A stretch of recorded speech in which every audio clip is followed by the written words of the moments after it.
और ये देखिए विश्वकर्मा भगवान को पुष्पांजलि अर्पित करते हुए प्रधानमंत्री नरेंद्र मोदी नजर आ रहे हैं तस्वीरों में। आज चूंकि उनकी जयंती है, इस मौके पर मोदी आज विश्वकर्मा योजना लॉन्च करने वाले हैं। 18 पारंपरिक व्यवसायों से जुड़े हुए लोगों को इसका सीधा फायदा मिलेगा।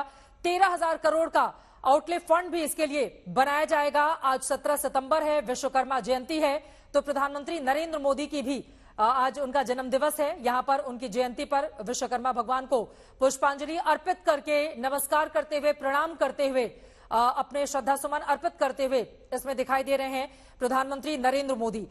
स्वतंत्रता दिवस पर लाल किले की प्राचीर से भी अपने भाषण में विश्वकर्मा योजना की घोषणा उनकी ओर से की गई थी।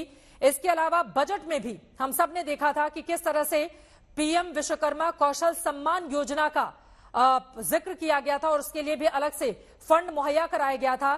तो आशुतोष, अब मैं आपसे ये समझना चाहूंगी, ये जो अलग अलग बिरादरियां हैं विश्वकर्मा समाज से जुड़ी हुई, क्या उनको जोड़ने की कवायद के तौर पर भी इसको देखा जा सकता है? कितना खूबसूरत, आप देखिए ये भीतर की तस्वीरें जो सामने आ रही हैं, वो तस्वीरें हर हिंदुस्तानी को यकीनन जिस तरह का कन्वेंशन सेंटर है वो गर्व से भर देती हैं। लेकिन आशुतोष, चूंकि कई बार जब चुनाव होते हैं तो बहुत सारी परियोजनाएं जिसका शुभारंभ किया जाता है या लोकार्पण किया जाता है, उसको उससे कनेक्ट करके देखा जाता है।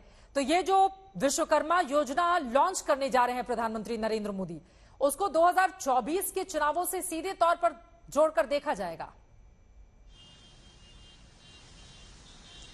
देखिए, भारत का जो ढांचा है ना, ये लोकतांत्रिक ढांचा पूरी तरह से राजनीतिक है। लोग राजनीति अनुसार, विचारधारा के अनुसार है, उनके काम को देखते हुए सरकार चुनते हैं। तो अगर कोई कहे कि इस काम में सियासत है या इस पर सियासत नहीं होनी चाहिए, दरअसल वो गलत है। सियासत तो होगी ही। और हाँ, इसके दो पहलू से देखिए, सरकार काम कर रही है एक तबके के लिए, गरीब तबके के लिए, जो विश्वकर्मा योजना के लाभार्थी होंगे, नई मुद्रा वो ले सकते हैं, नया काम कर सकते हैं, सरकार उसमें मदद कर रही है। तो जाहिर है उसमें जो उस स्तर पर आते हैं, आर्थिक स्तर से कमजोर हैं, वो किसी जाति के विशेष के हों ऐसा जरूरी नहीं है, उसका फायदा करोड़ों को होगा।